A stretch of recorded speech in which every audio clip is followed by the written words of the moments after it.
हर खबर पर होगी आपकी पकड़।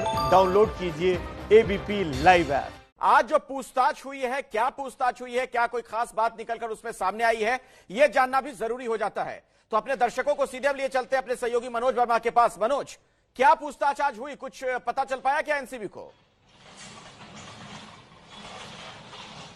जी बिल्कुल, देखिए एक बहुत बड़ी खबर एनसीबी के सूत्रों से पता चल रही है। जब एनसीबी ने रिया चक्रवर्ती से यह सवाल किया कि क्या उन्होंने कभी ड्रग्स लिया है, तो रिया चक्रवर्ती ने उस सवाल के लिए हाँ किया है।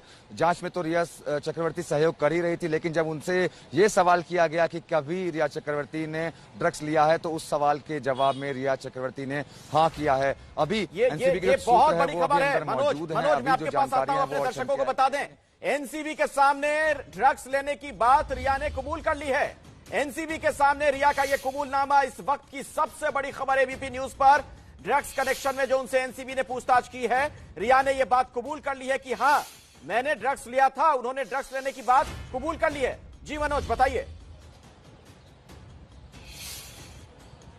जी बिल्कुल, देखिए जिस तरीके से अखिलेश कल भी हमने अपने दर्शकों को बताया था, जो एनसीबी के सूत्रों ने हमें बताया कि जो शोविक है उसने ये साफ तौर पर बयान दिया है कि रिया, शोविक और सुशांत एक साथ मिलकर ड्रग्स लिया करते थे। उसी बयान के आधार पर जब एनसीबी ने रिया चक्रवर्ती से सवाल किया कि क्या उसने कभी ड्रग्स लिया है, तो उस सवाल के जवाब में रिया चक्रवर्ती का जवाब हाँ था। इसका मतलब साफ है कि मुश्किल अब रिया चक्रवर्ती की बढ़ने वाली है। और भी तमाम सवाल रिया चक्रवर्ती से पूछे गए कि क्या वो ड्रग्स शोविक के जरिए ही मंगवाती थी, कि और कौन कौन लोग थे जिनके जरिए वो ड्रग्स मंगवाती थी, और क्या ड्रग्स सुशांत को दी जाती थी। तो तमाम ऐसे सवाल किए गए हैं। और उसके बाद अब कल जब पूछताछ के लिए बुलाया जाएगा, तो आमने सामने बैठाकर पूछताछ की जाएगी, तब और ज्यादा मुश्किल होगी रिया को जवाब देने में। इसका एक मतलब मनोज ये भी निकाला जा सकता है फिर कि जो कबूलनामा है रिया का, उसका बड़ा सीधा सा मतलब है कि इससे जुड़े जो साक्ष्य हैं वो जांच एजेंसियों के पास हैं।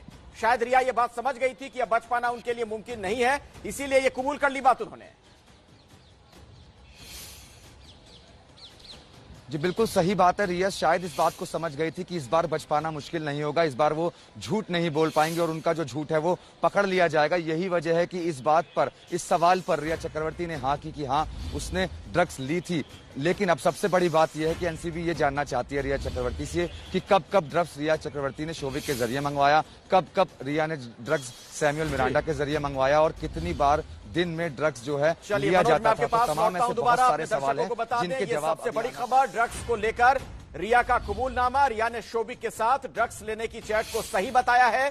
ड्रग्स को लेकर मैंने शोविक के साथ बात की थी, ये बात रिया ने कबूल कर ली है। रिया ने शोविक के साथ भी ड्रग्स की चैट को सही बताया है। मनोज, ये भी बड़ा महत्वपूर्ण है, चैट वाली बात से भी इनकार नहीं कर रही है रिया, कह रही है कि हाँ वो बातचीत हुई थी। जी बिल्कुल, देखिए चैट वाली बात से तो इनकार किया ही नहीं जा सकता, क्योंकि वो चैट जो थी वो रिया चक्रवर्ती के फोन से की गई थी और उनके भाई से बातचीत हो रही थी, तो उसको लेकर के कैसे इनकार किया जा सकता था।